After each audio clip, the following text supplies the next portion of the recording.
করে দেখাও। বাংলাদেশের মানুষের অধিকার, বাংলাদেশের মানুষের নেতা তারেক রহমান ট্রাভেল ভিসা দরকার।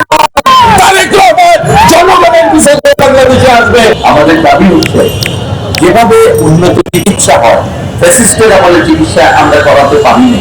ফ্যাসিস্টরা একদিকে স্লো পয়জনিং, আরেকদিকে বিনা চিকিৎসা তার শেষ পরিণতির দিকে তাকে ঠেলে দিয়েছে। যারা ক্ষমতায় টিকে আছেন ভেবে দেখবেন দেশনেত্রীর সংগ্রাম আন্দোলন না থাকতেন কোথায় থাকতেন? ওই সিঁড়ি দিয়ে হাসপাতালে উঠতেন বিদ্যুৎহীন অবস্থায়, বাংলাদেশে রাষ্ট্রপতি থাকতে পারতেন না। আর রাষ্ট্রপতি অকৃতজ্ঞ হবেন না। ভেবে দেখেন আজকে যেখানে বসে আছেন সেই বসাটার বিষয়ে বিএনপি এবং দেশনেত্রীর ভূমিকা কি ছিল? অন্যায় করবেন না, অবিচার করবেন না, আপনাদের আপনারাই ভেবে নেবেন। আরেক কথা বলে আমি শেষ করছি। অফিসের মালিক মুক্তার পররাষ্ট্র উপদেষ্টা গতকালকে বললেন ট্রাভেল ভিসা। ট্রাভেল ভিসা কারে দেখাও? বাংলাদেশের মানুষের অধিকার, বাংলাদেশের মানুষের নেতা তারেক রহমান ট্রাভেল ভিসা দরকার। তারেক রহমান জনগণের ভিসা বাংলাদেশে আসবে এবং আমি আশা করছি তিনি দ্রুত বাংলাদেশে এসে আমাদের পাশে, তার মায়ের পাশে দাঁড়াবেন, বিশ্ব মানবতার পাশে দাঁড়াবেন। তারেক রহমান এমন ব্যক্তি গোটা বিশ্বকে জয় করেছেন।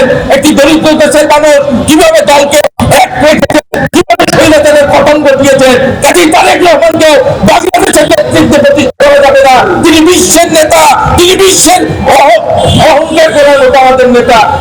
বেগম খালেদা জিয়া যেন অনতি বিলম্বে সুস্থ হয়ে আমাদের এই দেশের হাল ধরেন, নেতৃত্ব দেন, এই দেশকে এগিয়ে নিয়ে যান। সেই দিকে মানুষ সবাই তাকিয়ে আছে, তাকে হাসপাতালের দিকে।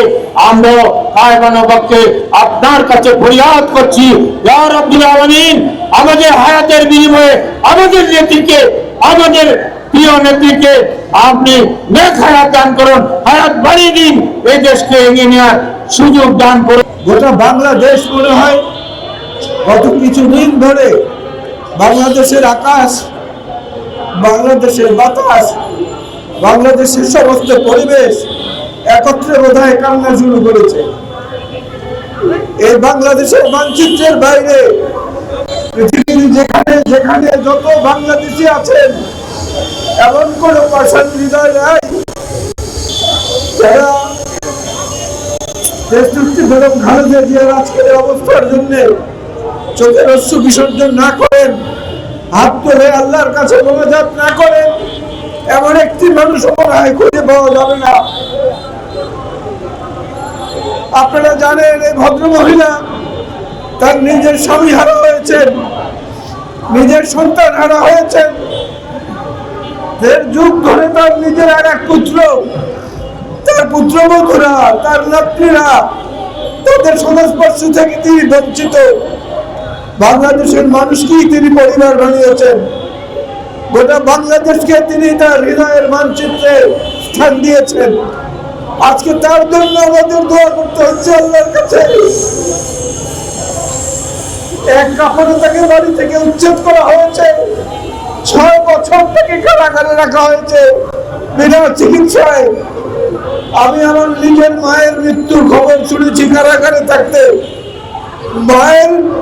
আমার নিজের মায়ের মৃত্যুর পরে আমার অশ্রু এত বছর হয়নি স্মৃতি বেগম খালেদা জিয়ার জন্য।